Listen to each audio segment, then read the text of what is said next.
Сыбайлас жемқорлыққа қарсы күрес мемлекетіміздің бірден-бір қолға алған факторлардың бірі. Олдың алдын алу үшін көптеген іс-шаралар қолданылып, атқарылған жұмыс аз емес. Бұл ретте Мақтаарал ауданы бойынша санитарлық эпидемиологиялық бақылау басқармасының мамандары тарапынан көрсетілетін мемлекеттік қызмет түрлері бойынша ішкі бақылау жұмыстарын жүргізіп отырады. Кез келген өркениетті қоғам үшін сыбайлас жемқорлықпен күрес ең өзекті мәселелердің бірі болып табылады. Сыбайлас жемқорлық мемлекетті ішінен жоюдың бастамасымен жетістіктерді жоққа шығаратын, ұлттық қауіпсіздікке қауіп-қатер әкелетіндігі күмәнсіз. Сондықтан да Қазақстан Республикасының мемлекеттік саясатының негізгі басымдықтарының бірі болып, осы зұлымдықпен күресу болып табылады. Сыбайлас жемқорлық бойынша біздің тарапымыздан осы біз Мақтаарал ауданы санитарлық эпидемиологиялық бақылау басқармасы мемлекеттік қызметтер көрсетілетін болғандықтан, осы әр квартал сайын, 90 сайын, былайша айтқанда, ішкі бақылау жұмыстары жүргізіліп отырады. Ол дегеніміз, осы біздің басқармада басшы орынбасары, біздегі ұйымдастыру бөлімінің бөлім басшысы, осы жердегі бөлім басшыларынан құралған комиссия мүшесі бар.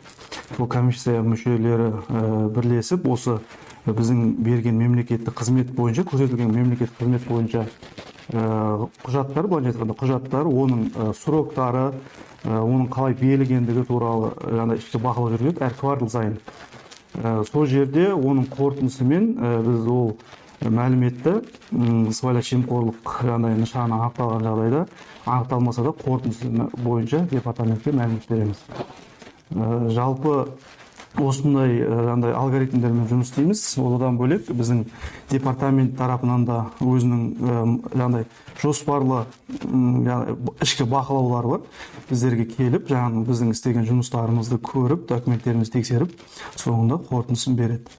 Сондай-ақ аталған мекемеде көрсетілетін мемлекеттік қызмет түрлері бойынша әрбір жеке азамат, жеке кәсіпкерлер өздерінің өтініштерін арнайы база арқылы беруге мүмкіндіктері бар. Біздің Мақтаарал аудандық санитарлық эпидемиологиялық бақылау басқармасының тарапынан көрсетілетін мемлекеттік қызметтер біздер қорытындылар береміз. Былайша айтқанда, эпидемиологиялық маңызы жоғары объектілер және болмашы объектілер болып екіге бөлінеді. Соның ішінде эпидемиологиялық маңызы жоғары объектілерге біз санитарлық эпидемиологиялық қорытынды береміз. Бұл дегеніміз, мысалға түсінікті болу үшін, больница болсын, мектеп болсын, ол ашылғаннан кейін рұқсат қағазын алу керек. Сол бізден рұқсат қағазын алып, санитарлық талаптарға сәйкестігі туралы рұқсат қағаз береміз. Біз барып, сол өзіміздің 336-шы бұйрығымыз бар, мемлекеттік қызмет көрсету бойынша.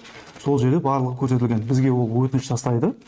Одан алдын өзінің лабораторный замерлерін алып, барлығын құжатын бәрін тігеді, өзінің өтінішін тігеді. Біз сол құжаттарды алгоритмге сәйкес 2 күн ішінде қараймыз. 4 күн ішінде барып, объектіні барып қараймыз. Одан кейін акті жазамыз. Одан кейін барып сәйкес болатын болса, санитарлық эпидемиологиялық қорытынды береміз. Ал сәйкес болмаған жағдайда материальный отказ дейміз, дәлелді бас тарту береміз. Дәлелді бас тартуға көрсетіліп, кемшіліктері, сол кемшіліктерді жойғаннан кейін бізге қайтадан өтініш тастауға болады. Сыбайлас жемқорлықпен пәрменді күресу үшін халықтың құқықтық сауатсыздығын жоятын құқықты түсіндіру жұмысының деңгейі мен сапасын арттыру керектігінің маңызы зор. Алла берген құлшы Ғани Оралбайұлы, ақпарат Мақтаарал ауданынан.